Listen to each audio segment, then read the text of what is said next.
The sound you are hearing is a crime. It is no longer just a noise level issue. It is a kinetic failure of public policy. This is the 1992 Honda CBR 250, our four-cylinder masterpiece that screams to 19,000 RPM. At full chat, its exhaust pulses are so frequent they blur into a single, terrifying note that mimics a Formula One car. But today, the physics of this scream have been classified as a public health hazard. We are entering the era of the silent machine. Governments aren't just banning engines. They are banning the very frequencies that make a rider feel alive.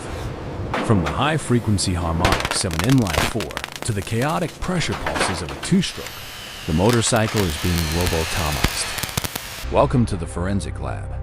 Today, we dissect the 7 motorcycle sounds that were too brutal for the modern world, and the cold, hard physics that got them executed.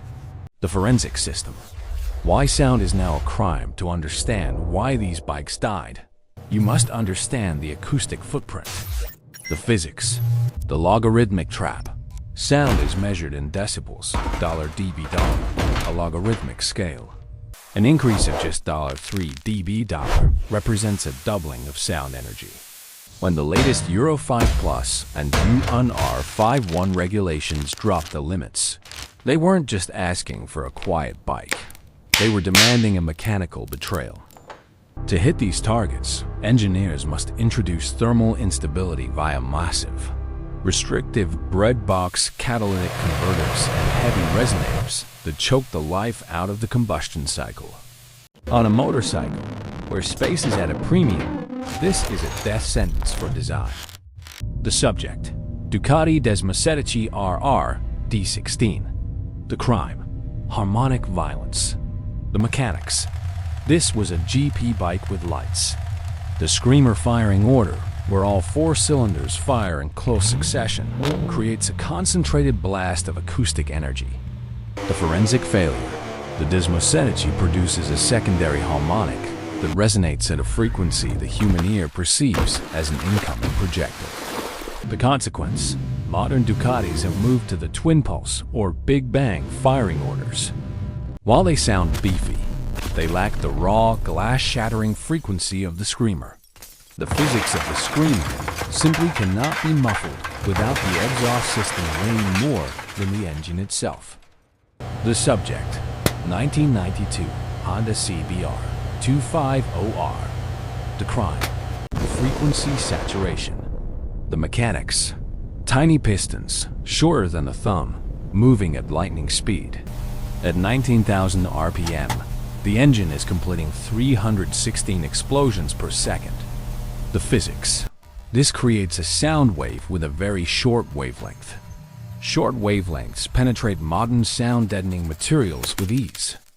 The consequence: to pass a modern drive-by test, the crying 250 would need an exhaust so restricted that its 45 horsepower output would drop to 20 horsepower. It is mechanical autopsy by regulation. 3. The mechanical autopsy. The Yamaha-tuned Lexus V10, the V10 bike. The subject: the Milliard V10 Custom Lexus LFI engine architecture. The crime: acoustic perfection. The forensic dissection. We must look at the Lexus LFA V10, an engine co-developed by Yamaha's music division. Yamaha didn't just design the head. They designed the surge tank intake, like the body of a violin. The physics of the surge tank. The intake runners were tuned to specific lengths to create constructive interference at 9,000 RPM. This tuned the engine's intake sound to a perfect octave above the exhaust note. The valves are titanium. The rockers are diamond-like carbon-coated. This reduces mechanical noise, the ugly clicking, allowing the combustion music to dominate. This level of acoustic engineering is now illegal because it focuses on directivity. The sound is aimed like a weapon. Modern laws require omnidirectional suppression, meaning you can't have a musical intake if it contributes to the total $dB footprint. 4. The two-stroke Banshee. Yamaha Z500. The mechanics. 2 strokes fire every single revolution. There is no downtime for the ear to recover. The physics. The sound is dominated by the expansion chamber. The chamber uses reflected sound waves to plug the exhaust port. The consequence. This creates a high-pitched pinging that carries for miles. Because the sound is so thin, high frequency, it doesn't dissipate like a low V-twin rumble. It is acoustic litter. Because the sound is so thin, high frequency, it doesn't dissipate like a low V-twin rumble. It is acoustic litter. 5. The air-cooled clatter. Ducati 900SS. Most engines are water jacketed. This water acts as a sound blanket.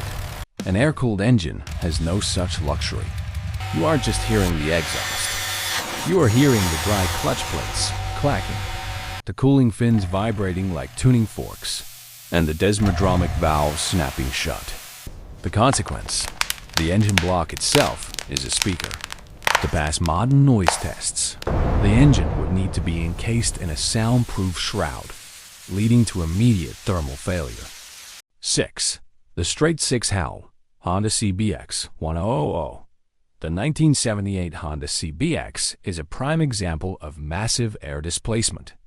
With its mechanics of 6 cylinders, 6 carburetors, and 6 exhaust pipes, the sheer volume of air being processed creates a low-frequency buffet that can be felt in the chest of bystanders. With its mechanics of 6 cylinders, 6 carburetors, and 6 exhaust pipes, the sheer volume of air being processed creates a low-frequency buffet that can be felt in the chest of bystanders. Modern pass-by tests measure the peak pulse, but with 6 cylinders firing, the peak is constant. There is no valley in the sound wave to lower the average dB reading, making the CBX an absolute acoustic steamroller. 7. The anti-lag pop. Motog spec homologations. The subject here is the BMW S100RR with Me package tuning, and the crime is transient impulse noise. This occurs through overrun fueling where unburnt gas hits a red-hot exhaust. The physics creates a transient impulse, a sudden spike in pressure that mimics a gunshot. Forensic analysis shows that the human ear cannot adapt to impulse noise. It triggers a flight or fight response. Consequently, what was once real mechanical violence in a manifold is now a cracking offense. Manufacturers now use soft limiters that fade the spark out, resulting in a pathetic muffle rather than a violent pop. The market. The price of silence. The death of these sounds has created a bifurcated market. On one side, you have the analog assets. A Honda CBX or a Ducati 900SS has seen a 50% value increase in the last 24 months. You aren't buying 100 horsepower. You are buying unrestricted decibels. On the other side is the digital era. New bikes like the electric Livewire or the Euro 5 Plus Hayabusa are acoustically dead. They are technical marvels, but they lack the soul provided by the physics of uncontrolled sound.